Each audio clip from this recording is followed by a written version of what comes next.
by William Booth and Karla Adam, Washington Post, London, facing possible defeat in a fateful vote looming in the House of Commons over her plan to leave the European Union. British Prime Minister Theresa May on Monday warned lawmakers they must honour the results of the 2016 referendum and deliver Brexit to the people.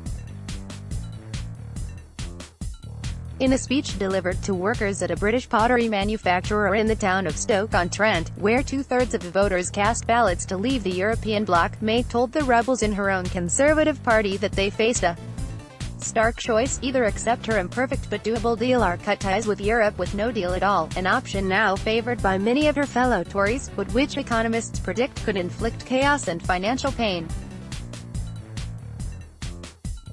With no deal, we would have no implementation period, no security cooperation, no guarantees for UK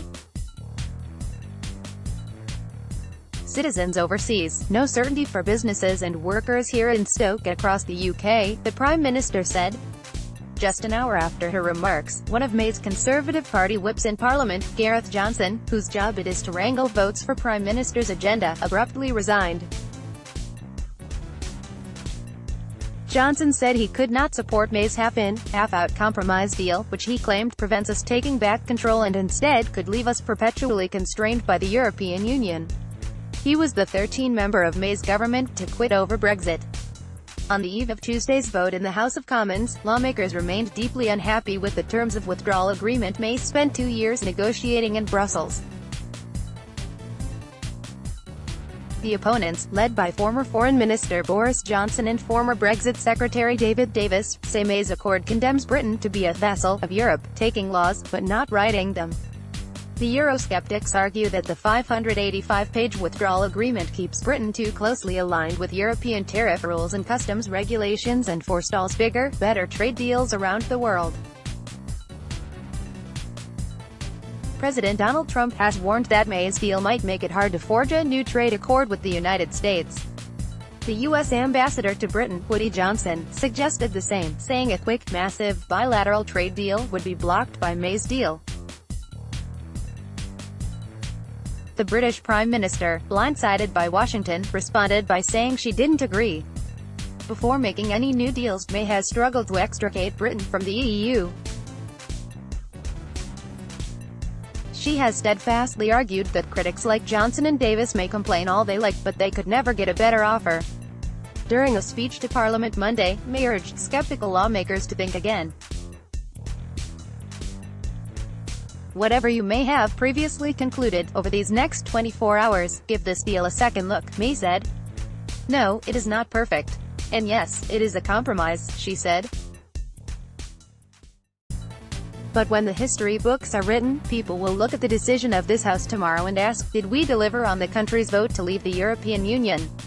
In response, the leader of the Labour Party Jeremy Corbyn said that nothing had changed since December, when May pulled the vote because it was facing defeat. He called on lawmakers to reject a deal that is clearly bad for this country. Parliament is divided between those who grudgingly support May's deal, those who want her to try to renegotiate it, those who want to leave now with no deal, and those who don't really want to leave Europe at all, but instead are pressing for a second referendum, a do-over, where the British people would be asked again, knowing all they know now, what they really want. But May warned that we would risk a subversion of the democratic process if the Brexit project is abandoned. I ask MPs to consider the consequences of their actions on the faith of the British people in our democracy, she said. What if we found ourselves in a situation where Parliament tried to take the UK out of the EU in opposition to a Remain vote, she said. People's faith in the democratic process and their politicians would suffer catastrophic harm. We all have a duty to implement the result of the referendum. May again pledged that we are leaving on the 29th of March, and that she did not want to extend the deadline, as many have urged, by extending or revoking Article 50, which dictates the timetable. But if May loses in the House of Commons on Tuesday, and keeps her job and goes back to Brussels to talk more, then it is possible the deadline must be extended. May long promised fresh assurances from Brussels, and on Monday she presented a letter from EU chiefs that she said bolstered her case that her withdrawal agreement was the best deal possible, and worthy of lawmakers' support.